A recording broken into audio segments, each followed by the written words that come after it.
What will the Bush legacy be? Will it all be tied to Iraq?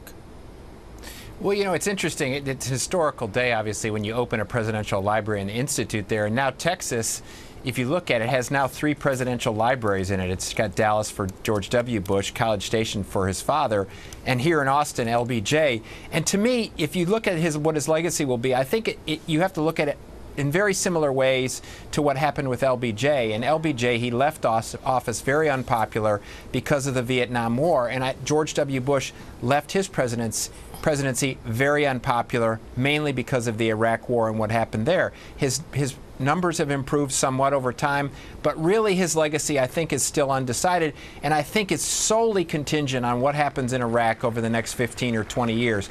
If Iraq turns out to be a place where democracy emerges and then it flourishes throughout the Middle East, I think his legacy will be very positive. If that doesn't happen, I think his legacy will be negative. Matt, President Bush in his biography had mentioned that he never wanted to be a wartime president. That's not what he was expecting. I guess no commander-in-chief is. But then 9/11 happened and he was thrust into that role. How does history remember his leadership at that time?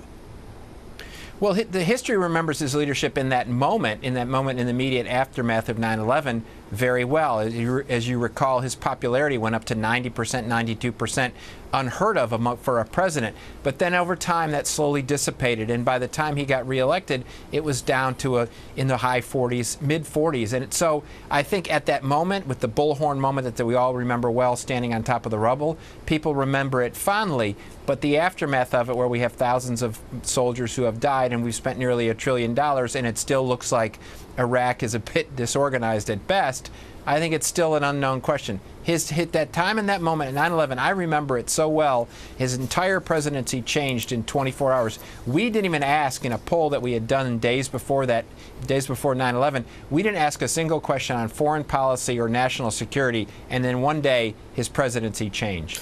Matt, Mr. Bush said today one of the benefits of freedom is that people can disagree. It's fair to say I created plenty of opportunities to exercise that right, but politics were on hold today, were they not? Oh, absolutely. We're on hold from everybody, from Republicans and Democrats. I mean, you obviously have 5 presidents gather, 3 of which are Democrats, 2 of which are Republicans. They gathered. They understand the stresses and what it takes in office, and they also understand of the importance of a library and an institute in the aftermath to try to tell the story about what happened in those 8 years in the time of the presidents. You recall, a majority of presidents don't have presidential libraries. It's only of recent vintage that presidents have started establishing these libraries. But all politics is put on hold in order to sort of say, let's take a moment, let's reflect on what's gone on, let's honor the fact that this person led this country at this time. Even if we don't like him, let's honor the fact that he was the leader of this country at a very important moment in time.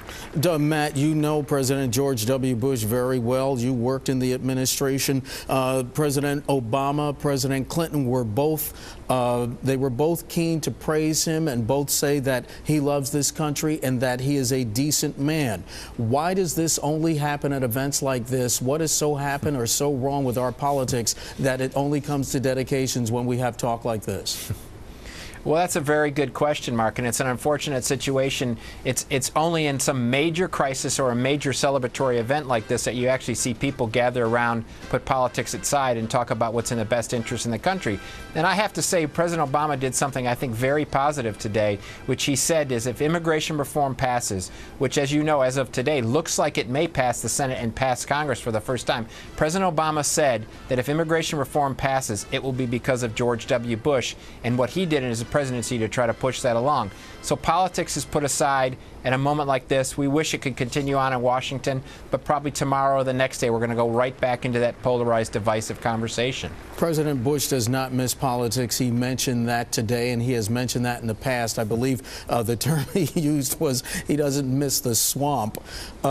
If you're a former president, how difficult is it for you to stand back and let the current commander-in-chief do his or her job? He has been very, very quiet, and he's been very respectful in allowing Barack Obama to do his job. Yeah, President Bush actually has been more quiet and more reserved in the course of after his presidency than any other president that I have seen in the last 30 or 40 years when they've left office. all of them take a step backwards. But President Bush took 5 steps backwards. He really, this is his first real public speech and public foray since he left office almost 5 years ago. And I think he's done that pointedly to say, listen, I don't want to undermine the current president, President Obama. I don't want to criticize my party, and the only way I get in the news is if I try to undermine President Obama or I try to undermine Republican Party. And he said he has no desire to do either one of those. My guess is this is the most you'll see of Bush for now over the course of the next few years. I don't expect this to be some big jumping off point. I expect him to do this and then go back to the way where he was, which is a step back and let President Obama lead the country.